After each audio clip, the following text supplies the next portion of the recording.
Part 7. Ayos lang, anito saka nakipag-shake hands. Bahagya namang lumapit si Joshua para ibulong ang ginawa ni Bea. Napakunot noo si Samuel ngunit hindi na nagsalita. Nakakahiya namang mag-back out sa meeting kung si Louie naman ang nag-invite. Maya-maya pa ay nagpasya na silang magtungo sa table. Sinadya ni Bea na tumabi kay Louie.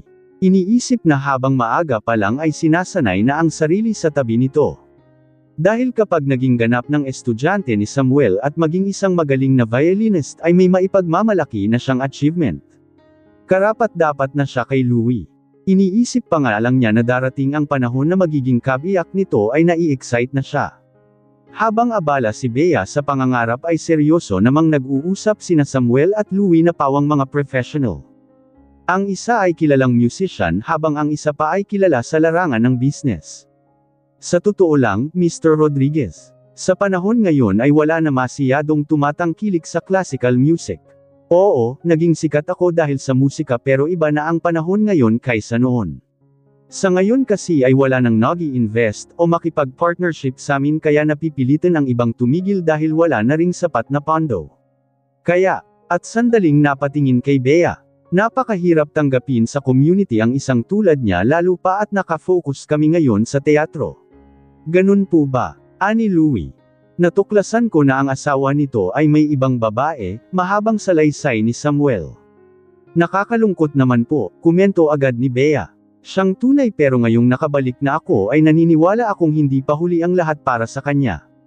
Gusto ko ulit siyang makita at kumbansihin na muling tumugtog, ani Samuel. Kung ganon ay hangad kung muli kayong magkita ng dati niyong estudyante, komento pa ni Louie. Matapos ay pasimpleng inutusan si Alice na ibigay ang zekeng worth 20 million. Ito po ay isang suporta mula kay Mr. Rodriguez. Hangad namin na maging tagumpay ang planong pagtatayo ng classical music, saad ni Alice matapos ibigay ang tseke. At kung sakaling kakailanganin niyo ng tulong ay huwag kayong mahihiyang magsabi, segunda ni Louie. Dahil bilang isang businessman ay nakikitaan niya ng magandang profit ang plano ni Samuel. Oo, totoong hindi na nga gaanong tinatangkilik ang classical music ngayon pero hindi madaling mabago ang nakagawian. Lalo na sa alta sosyedad na mahilig at nalilibang pa rin sa ganitong klaseng musika. Pinagmasdan muna ni Samuel ang hawak na tseke saka ngumiti. Kung ganon ay maraming salamat sa iyong suporta Mr. Rodriguez. Ilang minuto pa ang lumipas nang matapos ang dinner meeting na iyon. Pagkasakay nina Samuel at Joshua sa kotse ay saka lang nailabas ng assistant ang kanina pa pinipigilang reaksyon. Hindi ko alam kung anong nakita ni Mr. Rodriguez sa kasama niyang babae, Lea ba yun?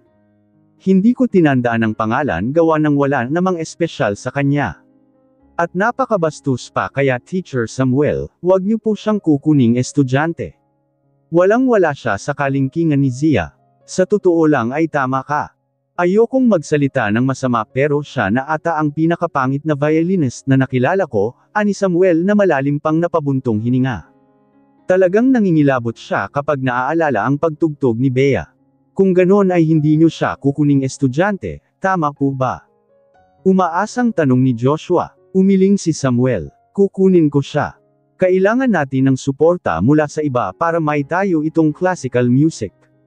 Malaking tulong si Mr. Rodriguez sa atin kaya kailangan nating tanggapin si Bea. Pero wag kang mag-alala dahil hindi siya ang priority ko. Alam mong si Zia talaga ang gusto kong makatrabaho ulit. Natutuwa namang tumango si Joshua, sang-ayon sa sinabi nito. Then, tatawagan ko po si Zia para makipag-meet. Sa La Prem Restaurant kaya, natatandaan kong paborito niya ang desserts doon, aniya na tinanguan ni Samuel.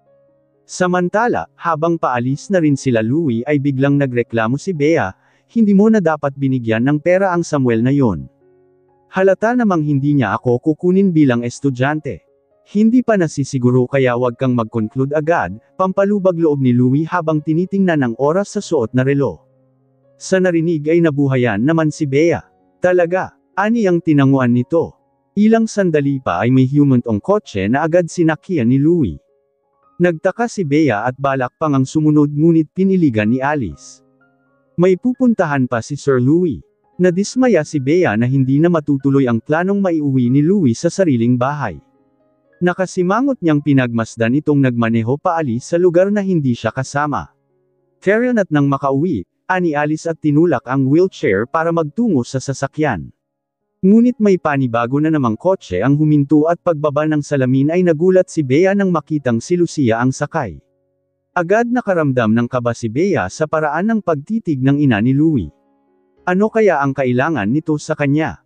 Nang makalayo ang sasakyan sa lugar ay sumandal si Louie sa kinauupuan at pumikit para ipahinga sandali ang mata. Maya-maya pa ay biglang sumagi sa isip ang ikinwento ni Samuel tungkol sa estudyante nito. Sa hindi malamang dahilan ay naisip niya si Zia sa kwento. At hindi na siya natutuwa dahil napapadalas na ang pag-uukupo nito sa utak niya. Ilang sandali pa ay naisip ang tawagan ang tauhan, anong nangyari sa inutos ko? Nakontak ko na po si Lawyer Torres, sir. Sa makalawa po siya babalik ng bansa at agad i-discuss ang kaso ni Mr. Cruz, sagot ng tauhan. What's her condition para kunin ang case? Ani Louie. T10 million po, sir. Malaking halaga kaya napaisip si Louie pero para sa asawa ay tutuloy siya sa kondisyon ni Torres. Pagkatapos ng tawag ay sandali siyang umidlip. Pero hindi niya magawa. Tuluyang nawala ang antok hanggang sa naisip ang tingnan ang picture ni Zia na matagal niyang itinatago sa gallery. Kuha niya ito nung minsang maabutan si Zia na natutulog sa table. Kahit saang anggulo ay maganda talaga ito. Hindi nakakasawa ang itsura. Ang makinis at maputi nitong balat ang sadyang kaakit-akit na kahit walang nararamdaman ay hindi niya makontrol ang sariling magnasa. Kapag nga may business trip siya sa ibang lugar o bansa at matagal ang balik ay tinitingnan lang niya ang picture ng asawa. At solve na siyang makaraos habang tinatitigan ang litrato. At oo, aminado na masyadong madumi ang utak niya upang gamitin ang picture ni Zia para lang makapagsarili. Pero hindi niya mapigilan. Ganoon ang epekto nito sa kanya. Sa gabing iyon ay nanunood ng balita sa telebisyon si Zia. Ang balita ay tungkol kay Mia Torres na babalik na sa bansa mula sa nakakaantig nitong volunteer work sa ibang bansa. Ini-interview ito ng isang reporter. Tinatanong kung ano ang masasabi nito bilang isa ng kilalang lawyer. Hindi mahalaga sa akin ang fame and wealth. Ginagampanan ko lang ang tungkulin ko bilang isang lawyer, tugon naman ni Mia. Habang si Zia na pinapanood ang interview ay hindi malaman kung ano ang dapat ay react. Sa pagkakaalam niya ay hindi pa talaga ito babalik ng bansa ngunit ito at talagang nakauwi na. Wala siyang ibang pinagdududahan sa biglaan nitong pagbabalik kundi si Louie. Maya-maya pa ay tumatawag na si Maricar, napanood mo ba yung interview tungkol kay Mia Torres? Bumalik na siya ng bansa, may pag-asa na sa kaso ni Chris. Bakas ang tuwa sa boses ni Maricar kaya pa simpleng napangiti si Zia. Opo, ma, kapapanood ko ngayon lang, sagot niya pa. Kahit na anong mangyari ay kailangan nating makausap at makumbinsi si Lawyer Torres. Kapag nailabas niya ang kapatid mo't gumaling si Arturo ay unti-unti na nating mababalik sa dati ang kinagisnang buhay. Maghahanap din ako ng trabaho para hindi mo na masyadong inaako ang responsibilidad na buhayin kami, ani Maricar. Kaya ko naman, Maria. Pero alam kong nahihirapan ka na rin, Zia, saad ni Maricar at napahikbi pa. Wag na po kayong umiyak, ma. Ako na pong bahala na kumausap kay Lawyer Torres. Pinapangako kung may lalabas si Kuya, ani Zia. Kahit umiiyak sa kabilang linya ay mahihimigang bumalik ang tuwa sa boses ni Maricar. Pagkatapos ay nag-usap pa sila ng ilang sandali bago ibaba ang tawag. Paglapag ng cellphone ay isinandal ni Zia ang ulo sa tuhod sabay yakap. Sa ganoong posisyon siya panatag habang inaalala ang kapatid. Ang masasaya nilang kabataan. Noong mga panahong namatay ang kanilang totoong ina ay madalas siyang malungkot dahil namimiss niya ito. Nariyan naman si Chris na lagi siyang tinatabihan sa kama, hanggang sa siya ay makatulog. O, hindi kaya ay binabasahan ng fairy tale story at kinakantahan. Sa school naman ay lagi siyang sinusundo para sabay silang umuwi. Kapag tinatamad maglakad ay pinapasakay pa siya nito sa likod, piggyback ride. Para kay Zia, si Chris ang pinaka-the best na kapatid sa buong mundo kaya lahat ay gagawin niya makalabas lang ito. Palalim ng palalim ang gabi at tuluyang nakatulog si Zia na yakap-yakap. Ang tuhod habang nasa sahig ang kumot. Walang kaalam-alam na sa labas ng kwarto ay nakasilip si Louie. Ilang minuto na itong naroon sa labas hanggang sa lapitan ng nurse at napasilip na rin sa loob ng kwarto. Gusto niyo po bang kunin ko yung kumot, sir? Tumango naman si Louie. Kapag nagising at magtanong ng tungkol sakin, sabihin mo wala, hindi ako dumating, utos niya pa. Leon naman ang ginawa ng nurse, buti na lang at hindi naman naalimpungatan si Zia. Ilang sandali pa ay nagpasya si Louie na bumalik sa kotse ngunit hindi maalis sa isip si Zia kaya nanigarilyo siya. Napapaisip siya kung bakit sobrang effort at matyaga niya sa asawa gayong wala naman siyang makukuhang kapalit sa ginagawang pagtulong. Sobra-sobra na ang naibibigay niya ngunit nagagawa pa nitong lumaban at makipaghiwalay. Sa dinami-dami ng babae sa buong mundo, ito siya hindi kayang tiisin si Zia. Lintik na pride to, inis niyang bulong. Kahit kasi anong kumbansi niya sa sariling hayaan ang asawa sa gusto nito ay hindi niya kayang pagbigyan. Hindi niya kayang makita si Zia sa piling ng ibang lalaki. Nang maubos ang sigarilyo ay inutusan niya ang driver na magmaneho pauwi. Kinabukasan, ay muling nagtungo sa ospital si Louie nang aksidenteng ma-strained ang muscle sa itaas na bahagi ng hita. Kasama niya ng mga sandaling iyon si Alice na inaalalayan siya sa paglalakad. Matapos masuri ng doktor ay sinabihan siya na kailangan ay bandage ang hita para hindi lumala ang pamamaga. Pero ayaw niyang magpabenda sa nurse dahil kailangan niyang alisin ang suot na pantalon. Nag-alok naman si Alice pero mas lalong ayaw niya. Sa huli ay nagtungo sila sa kwarto ni Zia at ito ang pinakiusapan na maglagay ng gamot at bandage. Bakit ako? Anito? Bakit, hindi? Asawa kita kaya walang masama, ani Louie saka pinaalis ang nurse at si Alice sa kwarto. Matapos ay sa kanya ibinaba ang suot na pants. Natigilan naman si Zia at hindi malaman kung titingin ba o iiwas. Ano pang hinihintay mo? Kung makaiwas ka parang ngayon mo lang to nakita, 4 na taon na tayong mag-asawa. Bago pa makapagreklamo si Zia ay mabilis na siyang hinayla sa braso dahilan kaya napaupo sa kondongan nito. At mapatili sa pag-aakalang naupuan na ang hitang kailangan gamutin. Mabuti na lang at iyong kabila pala. Bitawan mo nga ako, aniya at nagpumiglas. Ngunit yamakap si Louie sa bewang para lalong mapalapit ang katawan nila sa isa't isa dahilan kaya hindi na gumalaw si Zia. Mas lalo pa siyang natuwa nang nasisilip na niya ang loob ng maluwag na hospital dress nito. Biglang natuyot ang lalamunan niya habang nakatingin sa malulusog na dibdib ng asawa. Huwag kang malikot, lagyan mo lang ng gamot ang hita ko, ani Louie sa namamaos na boses. Hindi na pumalag si Zia at kinuha ang medicine cream para pauiran ang hita nito. Dahan-dahan at maingat na kulang na lang ay huwag idampi ang daliri sa balat. Nakapagdesisyon ka na ba tanong ni Louie? Natigilan sa ginagawa si Zia pero hindi sumagot. Para kay Louie ay oo, ang sagot nito kaya napangiti siya hanggang sa tuluyang hindi nakapagpigil at hinaplos ang bewang nito patungo sa malulusog na dibdib. Sa pagdapo ng kamay sa maselang parte ng katawan ni Zia ay bigla na lang nanginig ang kamay nito. Nawalan pa ng balanse at tuluyang napasandal sa kanya. Walang sinayang na pagkakataon si Louie at inihiga ito sa sofa. Sinunggaban ng halik sa ilalim ng pangabago pa ito magprotesta. Sa parteng iyon madaling bumigay si Zia. Sa pakiwori ni Louie ay nagbalik sa kanya ang dating asawa na masunurin at walang kakayahang lumaban. Hinahayaan siya ni Zia sa gusto niyang gawin.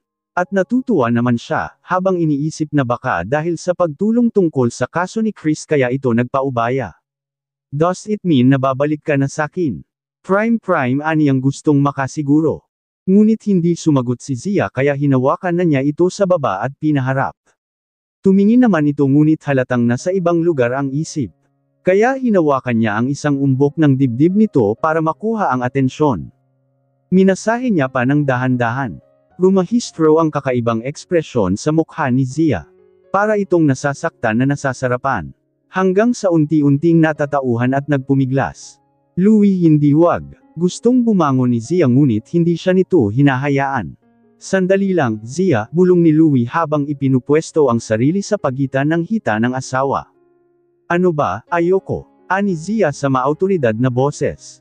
Wag mo kong pilitin, sigaw niya. Ilang segundong napatitig si Louie dahil nakikita niyang determinado talaga si Zia na manlaban kapag hindi siya tumigil. Kaya tuluyan siyang huminto at pabagsak na naupo sa sofa. Hindi ko alam kung bakit palaging iba ang sinasabi mo sa napupuna ko. Halata namang gusto mo rin tong nangyayari. Nasa sabunutan mo na nga ako dahil sarap na hindi na niya natapos ang sasabihin ng tumingin ito ng masama. Liling-iling siyang tumayo at sinuot ang pants. Siya na lamang ang magbebenda sa sarili hita. Nang may kabit ang sinturon ay humarap siya kay Zia. Ngayong nakapagdesisyon ka ng bumalik. Gusto kong magkalinawan tayo. Ang intense ng tingin ni Louie dahil gusto niyang tandaan nito ang sasabihin, hindi ka na pwedeng tumugtog sa Lopez Hotel at lalong-lalo na ang makipagkita at usap kay Patrick. Hindi na nabigla si Zia. Alam niyang lalabas at lalabas din ang pagiging manipulative nito. Ngunit sa halip na kabahan ay pinantayan lang niya ang tingin nito. Dahil hindi porket babalik na siya sa piling ni Louie ay hahayaan na niyang kontrolin ulit nito ang sariling buhay. Naranasan na niyang mamuhay na hindi ito kasama at masasabing nagustuhan niya ang experience na iyon. Gusto niyang tumutol sa utos nito pero hindi niya nais magtalo sila sa bagay na iyon. Kung kinakailangan na papaniwalan si Louie upang makuha ang gusto ay gagawin niya. Louie, hindi mo pwedeng gawin sakin ang ganito. Kaya nga kita iniwan dahil hindi ko na matagalan ang ugali mong to. Kung ayaw mo talaga akong tumugtog sa Lopez Hotel ay walang problema sakin, pero hindi mo ko pwedeng diktahan na tumigil. Tutugtog at tutugtog pa rin ako at ipapaalala ko lang sa'yo na ayokong mabuntis. Ani Zia nang maalala ang kahilingan ni Esmeralda na magkaanak na sila. Matama namang tumitig si Louie. Namamangha siya sa pinapakitang tapang ni Zia. Na mas mainam dahil natututo na itong makipagsabayan kaysa laging kinakabahan at sunod-suniran na lang sa kahit anong iutos niya. Boring din kasi ang ganoon. Dahil kahit noon pa man ay gusto niya sa isang babae ang palaban at marunong makipagsabayan gaya na lamang ni Megan, kapatid ni Michael. Marami ang nag-aakalang sila ang magkakatuluyan dahil nagkakasundo sila sa maraming bagay. Napaka-compatible nila sa isa't isa pero sa huli ay si Zia ang pinakasalan niya. Nang muling tingnan ng asawa sa mga mata ay saglit siyang napaisip kung talaga bang okay sa kanya ang pagbabagong nangyayari kay Zia. Tila naguguluhan siya na hindi niya malaman naninibago siya. At may isa pa kong kondisyon. Sa halip na pera ang ibigay mo sakin ay ba't hindi kaya ang 2% shares ng Rodriguez Company? Napakunot noo si Louie at kalaunan ay nagtaas ng kilay.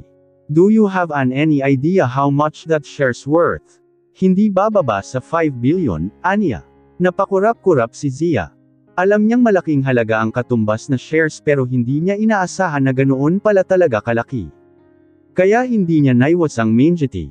Asawa mo naman ako, karapatan kong hingin, yun sayo, di ba? Tutal at ayaw mo namang makipag-divorce ay ba't hindi ko nalang sulitin ang katiting niyong yaman? Hindi na masama kapalit ng bumababa mong self-esteem dahil takot kang mapunta ako sa iba. What a possessive coward. Napatiimbagang si Louie at saka lumapit sa sofa sabay harang sa dalawang kamay upang hindi ito magtangkang lumayo. Napalunok ng laway si Zia sa ginawa nito pero naumpisahan na niya, kaya hindi siya pwedeng kabahan. Ilang sandali pa ay dumukot sa bulsa si Louie. Inilabas ang jewelry box na ang nilalaman ay ang wedding ring niya. Like what you said, maliit na halaga lang ang katumbas ng 2% shares kaya sige, ibibigay ko yun sa'yo but in one condition.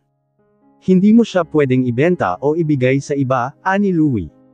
Walang tutol si Zia dahil ang dividends naman talaga ang pakay niya. Matapos ay binuksan ni Louie ang hawak na jewelry box saka tumingin sa mga mata ni Zia. In additions to the shares, I will also allocate 20 million every month. Diretso na yun sayo, pati mga alahas sa bahay ay sayo na rin. Hindi ko naman kailangan ng mga, yun, pakopya prime ani Zia. Ibibigay ko pa rin kahit ayaw mo.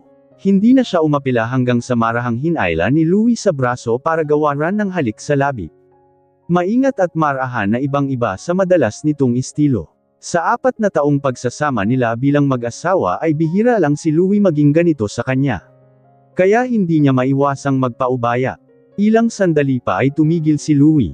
Kung makikita mo lang siguro ang itsura mo sa salamin, paniguradong mahihiya ka, tukso pa niya. Ang ekspresyon kasing pinapakita ni Zia ay sadyang kaakit-akit na tila kahit anong hilingin nito ay paniguradong hindi siya magdadalawang isip na ibigay. Isinuot ni Louie ang wedding ring sa daliri ng asawa na nagtangkapang bawiin ang sariling kamay. Kaya nagangat siya ng tingin sa mukha nito. At maya-maya pa ay hinayaan siyang maisuot sa daliri nito ang singsing. Matapos ay napangiti si Louie nang sabihin ang, "Welcome back, Zia." Bumigat naman ang pakiramdam ni Zia sa narinig. Ngayong nagbalik na at ibinenta ang sariling kalayaan kay Louie ay sisiguruhin niyang mas magiging matatag. Kailangan niyang maging matapang kahit na anong mangyari. Hindi siya pwedeng maging mahina. Pagkatapos ay hindi rin nagtagal si Louie at nagpaalam na babalik na lamang kinabukasan. Ngunit hindi naman ito nagpakita at sa halip ay si Mia Torres ang bumisita sa ospital na may dalang dokumento. Nagpakilala muna bago sabihin ang pakay, "Inutusan ako rito ni Mr. Rodriguez para sa lawsuits ni Mr. Cruz," ani Mia. The other document ay para sa paglilipat ng shares. Tumango naman si Zia at inanyayahan itong maupo sa sofa. Habang inaayos nito ang mga dokumento ay napapatitig siya. Hindi akalaing nasa harap na ang taong makakatulong para mailabas ang kapatid sa kulungan. Napalingon si Mia nang mapansin ang titig nito. "This is our first meeting, Mrs. Rodriguez, at hindi ko akalaing mas bata kayong tingnan kaysa sa personal." Pasimpleng nangiti si Zia sa compliment nito. Maya-maya pa ay inilapag sa harap niya ang isang dokumento. "Unahin po muna natin ang paglilipat ng shares. Sa oras na mapirmahan ito'y mapupunta na sa pangalan niyo ang 2% shares ng kumpanya." At naglapag ng ballpen saka nagpatuloy, "Marami na rin akong nahawak ang kaso. Mostly, mga wife na hindi nabibigyan ng rights sa mga assets ng kanilang asawa. Nakakalungkot isipin pero ganun talaga dahil sa prenuptial agreement. But while discussing this matter kay Mr. Rodriguez ay napansin kong maganda ang marriage life nyo. He's willing to give a small part of his shares," saad pa ni Mia. Napangiti si Zia, ngiting hindi man lang umabot sa mga mata. "Ganun ba? Then, I should be grateful," komento niya pa. Napangiti rin si Mia, hindi man lang napuna ang totoo sa likod ng ngiti nito. "Pakipirmahan na lang dito," aniya sabay turo sa parte ng papel na dapat pirmahan. Kinuha naman ni Zia ang ballpen dahilan kaya bahagyang umangat pataas ang suot na long-sleeve hospital dress at nalantad ng kaunti ang braso niya. Natigilan naman si Mia nang mapansin ang palapulsuhan nitong may bandage. Nang mga sandaling iyon ay isa lang ang naiisip niya. Nag-commit ito ng suicide. "May iba pa ba akong pipirmahan?" ani Zia. Natauhan naman siya at agad binigay ang dokumento para sa kapatid nito. "Basahin mo muna to para maintindihan ang kaso." "Ano, lalabas lang ako sandali," aniya saka mabilis na lumabas ng kwarto. Lumayo siya ng bahagya saka malalim na napabuntong hininga. Kung ganoon, ang inaakala niyang happy marriage life ng dalawa ay walang katotohanan at pawang pagpapanggap lang. Hindi na niya mabilang ang mga kasong nahawakan ng gaya ni Louie at Zia. Pero isa lang ang napagtanto niya. Sa mundong ginagalawan ng mga mayayamang tulad ng pamilya Rodriguez, hindi uso ang salitang pag-ibig. Samantalang sa kwarto ay binasa naman ng mabuti ni Zia ang dokumento at masasabi niyang magaling nga itong lawyer. Dahil madali niyang nauunawaan ang nakasaad sa dokumento. Nakikita niyang magiging matagumpay at may tsansang makalabas ang kapatid. Ilang minuto pa ang lumipas nang bumalik si Mia ngunit nanatili sa may hamba ng pinto nang mapansing nakafocus si Zia sa binabasa. Nakikitaan niya ito ng pag-aalala sa mga mata. "You don't have to worry. Gagawin kong lahat ng makakaya ko para maipanalo ang kaso," pangako niya. Napatingin naman si Zia at hindi maiwasang maluha. Sa salita nito ay tuluyan siyang nabuhayan. Ngayon pa nga lang ay gusto na niyang sabihin sa kapatid at magulang ang magandang balita. Nagpalibot-libot muna sa lugar si Zia matapos umalis ni Mia. Ngayon lang niya napagtanto hindi pa siya nakalabas sa kwarto simula ng maospital.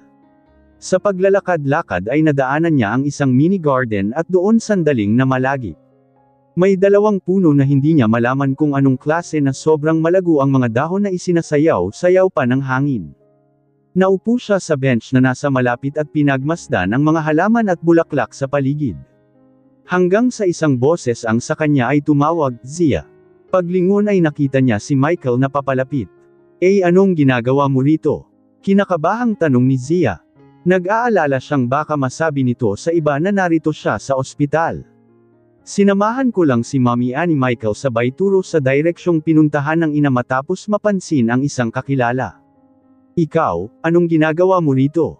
May sakit ka?" Tumango si Zia, walang balak pahabain ang usapan at baka makahalata ito kaya tumayo na siya para umalis. Ngunit mabilis na hamarang si Michael sabay hawak sa braso niya. Prime ano ba, bitawan mo ko.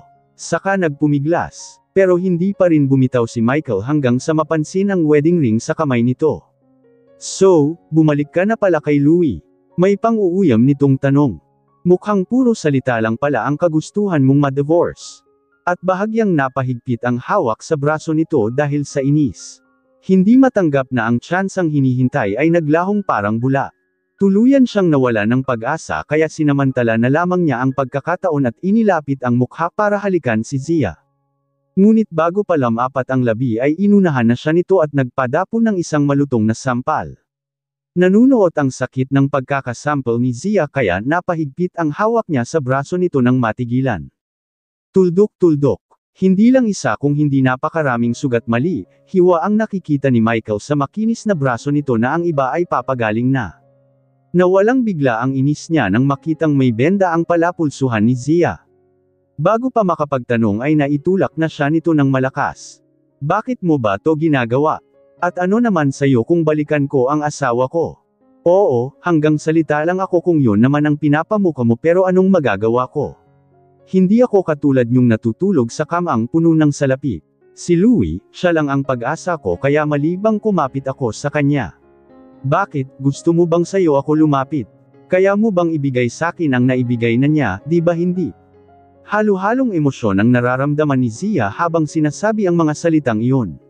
Hindi ko alam ang pinagdadaanan mo, ani Michael.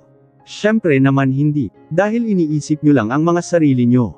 Kagaya ka lang ni Louie na manhid at walang pakiramdam. Ginagawa ang mga bagay na sa tingin niyo'y magpapasaya sa inyo kahit may nasasaktan ng iba, matapos niya yung sabihin ay tuluyang umalis si Zia. Walang kahit ideya na ang tagpong iyon sa mini garden ay nasaksihan ng ina ni Michael na naaawa para sa anak at mismong si Louie na tahimik lang na nakikinig sa di kalayuan. Nang makitang malayo na si Zia ay sumunod siya rito na pabalik na sa sariling kwarto. Pagbukas ng pinto ay naabutan itong naghahanda na sa pag-alis bukas matapos ipaalam ng nurse na maaari na itong makauwi. Dahan-daang lumapit si Louie at saka ito niyakap mula sa likod. Wala ka kanina pagdating ko, nagkausap ba kayo ni Lawyer Torres? Tanong niya. Natigilan si Zia sa ginawang pagyakap nito. Hindi sanay na tila malambing ito sa kanya kaya bahagyang lumayo. Oo, hinatid ko siya kanina sa labas ng ospital, sagot niya at muling nagpatuloy sa pag-aayos ng gamit. Ngunit ayaw siyang tigilan ni Louie na unti-unti nang lumilikot ang kamay. Humahaplos ang kanyang tiyan pataas. Kaya pa-impulse siyang napabuntong hininga. Nasanay na sa gawaing ito ni Louie na kung saan-saang parte ng katawan niya humahaplos kapag napag-iisa silang dalawa. Kaya hinayaan na lamang niya at maya-maya pa ay kusa rin itong tumigil. Ano namang pinag-usapan niyo? Tanong nito. Iyong paglilipat ng shares under my name saka yung lawsuit ni Kuya, tugon ni Zia. Tumanggaw-tango naman si Louie pero hindi iyon ang gustong marinig. Ang gusto niyang malaman ay ang tungkol kay Michael at kung ano pa ang pinag-usapan ng mga ito na hindi niya naabutan. Nagtagal nga ang titig niya sa asawa habang iniisip kung sinadya ba nitong ilihim ang tungkol kay Michael o sadyang hindi lang mahalaga para ikwento. Magkaganoon man ay binaliwala na lamang niya at nag-iba ng usapan. By the way, inutusan ko nga pala si Alice na maghanap ng apartment na malilipatan ng pamilya mo. Yung bago at malawak para kung sakaling ma-discharge si Papa ay maging komportable naman siya kumpara roon sa maliit niyong tinitirhan. Tapos bukas, bumalik ka na sa bahay, hihintayin kita, ani Louie na ibinulong pa ang dalawang huling salita na tila nagpapahiwatig ng kakaibang kahulugan. Agad naman yung naunwaan ni Zia. Gusto nitong may mangyari sa kanila bukas. Hindi siya maaaring magkamali. Sa tagal nilang nagsama ay kabisado na niya kung paano ito humirit. Siya na muli si Mrs. Zia Rodriguez na napapalamutian ng sosyal at mamahaling gamit. Hinahaplos-haplos niya ang tela ng damit na talaga namang masasabi niyang dekalidad ang gawa. Matagal siyang tumitig sa branded na damit saka nagpa siyang magpalit na. Nang patapos na ay isang magkakasunod na katok sa pinto ang gumambala kay Zia. Bumukas ang pintuan at pumasok si Alice. Tapos ka na ba? Umalis na tayo, saad sa walang kagalang-galang na tono. Napalingon si Zia na nakataas ang kilay. Dahil wala si Louie ay malakas ang loob nitong magsalita ng kung ano-ano pero hindi niya palalampasan ang kabastusan nito. Secretary Alice, gusto mo bang ipaalala ko sa iyo kung sino ako? Ani Zia sa tonong kakabahan ng makakarinig. Napakurap naman si Alice at napalunok pa ng laway. Hindi inaasahan ang pagbabago sa ugali kahit maamo pa rin ang itsura. Tila naaliw naman si Zia sa nakikitang reaksyon. Napagtanto na noon pa sana siya naging matapang at natutong lumaban. Eddie, sana ay hindi siya tinatratong mababa pa sa level nito. Bigla namang napaayos si Alice dahil hindi na gusto pang magkamali at umabot pa kay Louie. Ma'am Zia, naisaayos na lahat sa lilipatan yung apartment kaya dadalhin ko na po kayo roon. Nando na rin po si Mrs. Cruz, naghihintay sa inyo, aniyang hindi na makuhang tumingin ng diretsyo. Sandaling nagtagal ang tingin ni Zia bago napangiti. At pagkatapos ay umalis na sila sa ospital. Pagdating sa sinasabing apartment ay nakaayos na ang lahat ng gamit. At tulad ng ipinangako ni Louie ay malawak ang lugar na bagong taitirhan ng magulang. Natitiyak ni Zia na magiging komportable ang ama sa pagtira rito.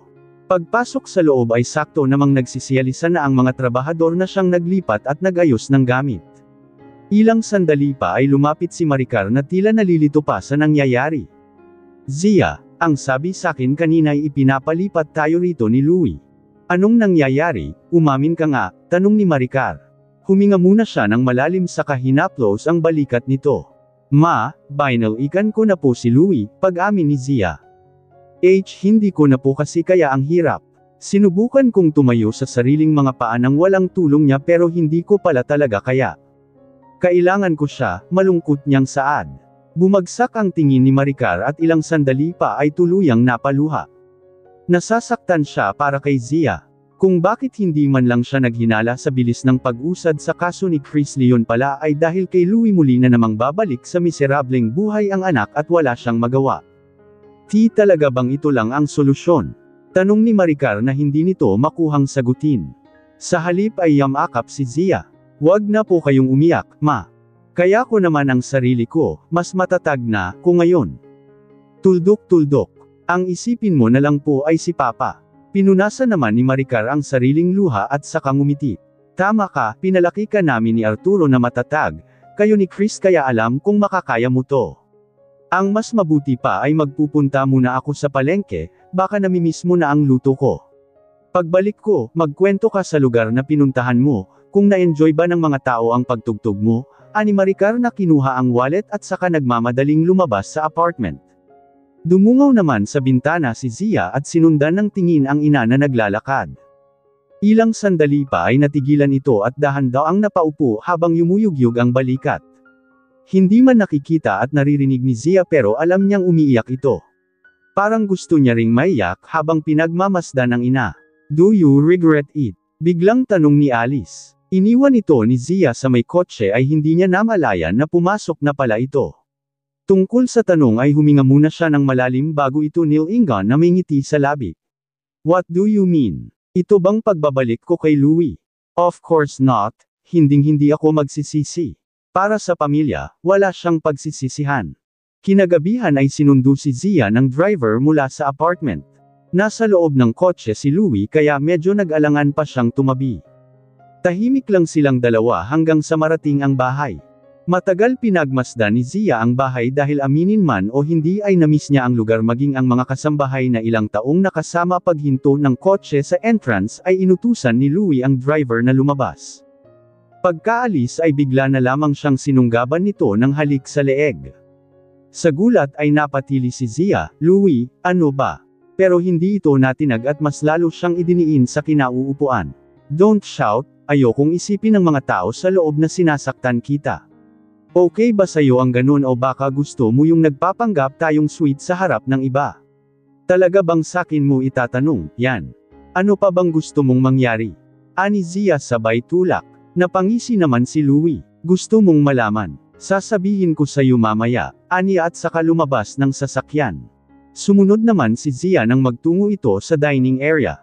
Doon ay tahimik silang kumain habang ang mga katulong ay halata ang pag-aalala. Ramdam kasi ng mga ito ang tensyon kahit kumakain lang ang mag-asawa. Nang matapos kumain si Louie ay tumayo na ito at umalis.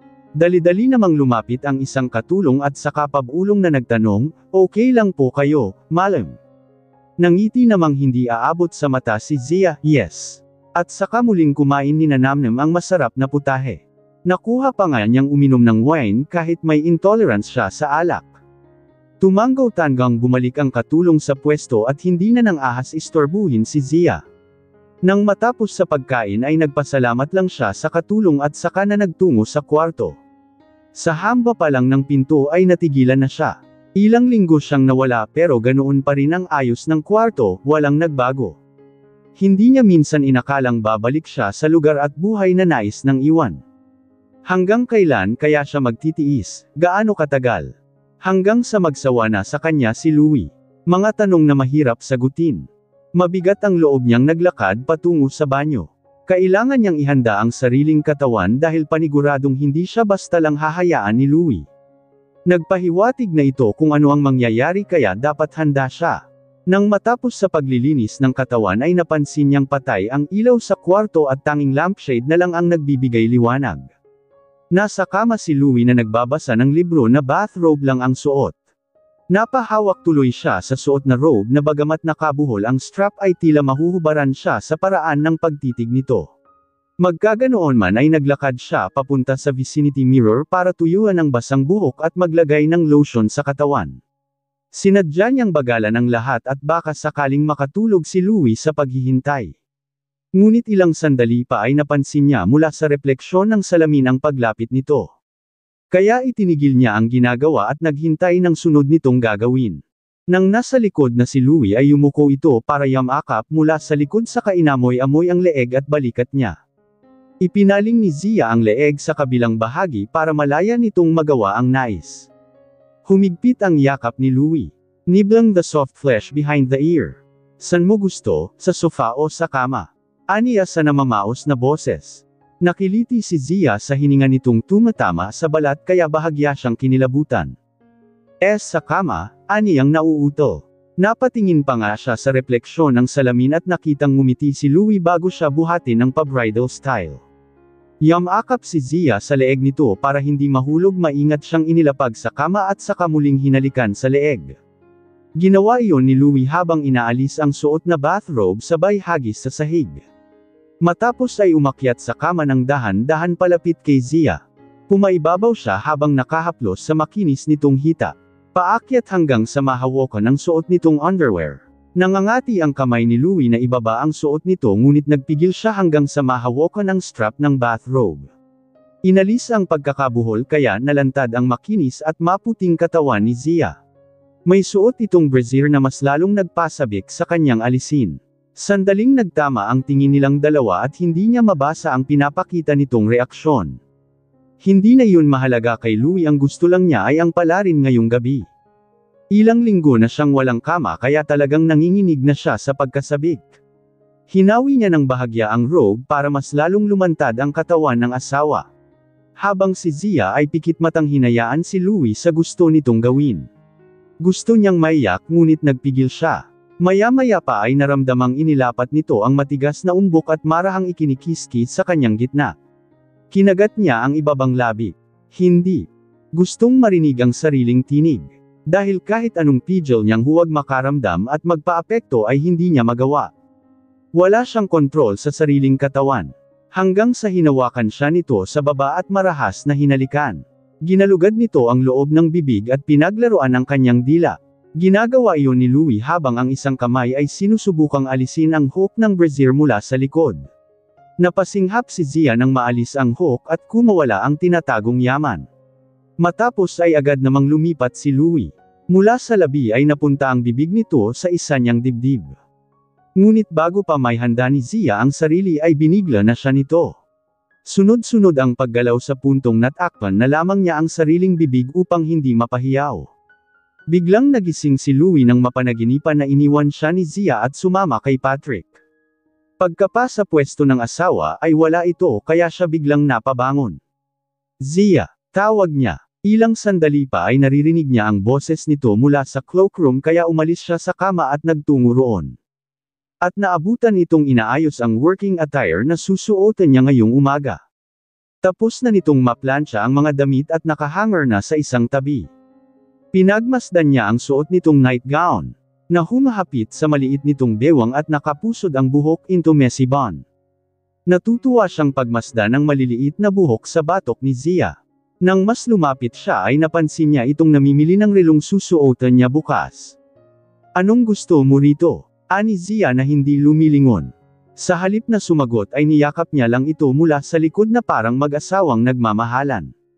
Hindi pa nakontento si Louie at hinalikan ito sa likod ng tenga sa kabamulong. "I like the way you help me choose what should I wear, parang yung dati lang," aniya sa medyo namamaos pang boses. Nang maamoy ang natural na bango nito ay parang gusto niyang humirit muli ng isa pa at hindi na nga napigil ang halik-halikan ang leeg nito. Pero bahagya lang umiwas si Zia at nagdahilan, "Wag ngayon, may gagawin akong importante, ayokong mapagod. Mas importante pa kaysa sakin," ani Louie na patuloy pa rin sa paghalik. "May kailangan lang akong gawin and please, wag mo kong pipigilan. Napag-usapan na natin to, hindi mo ko pwedeng diktahan kung ano lang ang pwede at hindi ko pwedeng gawin." Tuluyang nawala sa mood si Louie at bumitaw sa yakap. Pagkatapos ay hinubad sa harap nito ang suot na robe saka nagsimulang magbihis. Nakapag-shower na siya kagabi kaya hindi na siya maliligo ngayon. Ang pangangatawan niya ay sakto lang para sa taas na 6 feet. May muscle pero hindi gaanong butok sa gym. Napaiwas naman si Zia ng tingin ng maghubad ito at tanging black underwear lang ang suot. Napuna naman iyon ni Louie at napangiti. Gusto niya talagang nakikitang nahihiya at naaapektuhan ang asawa kahit anong pilit nitong magkunwari. Kaya mas lalo niya ito gustong tuksuhin. "Weren't you comfortable last night from what we?" Pambibitin niya pa para mapaisip ito. Napalunok lang ng laway si Zia saka nagpa siyang umalis. Napangiti na naman muli si Louie at hanggang sa pagpasok sa opisina ay dala niya ang kasiyahang iyon. Good mood siya nang makarating sa floor ng office para salubungin ng nag-aalalang si Alice. Nasa loob po ng opisina niyo si Madam Lucia at kanina pa siya naghihintay, pahayag ng secretary. Napalis ang tuwang nararamdaman ni Louie saka pumasok sa opisina. At naabutan ang ina na umiinom ng tsaa. "Anong ginagawa niyo rito ng ganito kaga, Imi, may nangyari ba sa mansion?" "Si Lola," tanong niya at naupo kaharap nito. "Nakarating sakin ang balitang binigay mo ang 2% shares ng kumpanya kay Zia. Di ba't hindi maganda ang relasyon niyo ngayon, kaya bakit? Ang bilis namang nakarating ng balita sa inyo," ani Louie. "Women in our family never owned an equity on the company, even myself. You shouldn't spoil Zia," saad ni Lucia, halata ang inis sa boses. "Why not? Asawa ko naman siya." Hindi naman makapaniwalang tumitig si Lucia sa anak. Pero kalaunan ay napangiti. "Dahil ba sa doktor na yun kaya ka nagkakaganito? Natatakot kang mapunta sa iba ang asawa mo? Nag-iisip ka bang tagala?" Sa halip na maapektuhan sa sinabi ng ina ay napangiti lang si Louie. "Isn't that what you taught me? Do whatever it takes to achieve your goal." Makikitaan ng galit sa mga mata si Lucia. Nang inag ang kamay nitong may hawak ng tasa dahil sa inis. Kalaunan ay nagpa siya itong umalis nang hindi nagpapaalam. Tumayo naman si Louie at lumapit sa floor-to-ceiling window para pagmasdan ang labas ng building. Tuluyang nawala ng mood sa nangyaring pag-uusap nila ng ina. Kaya nang sumapit ang hapon ay nagpa siya siyang maagang mag-out sa opisina.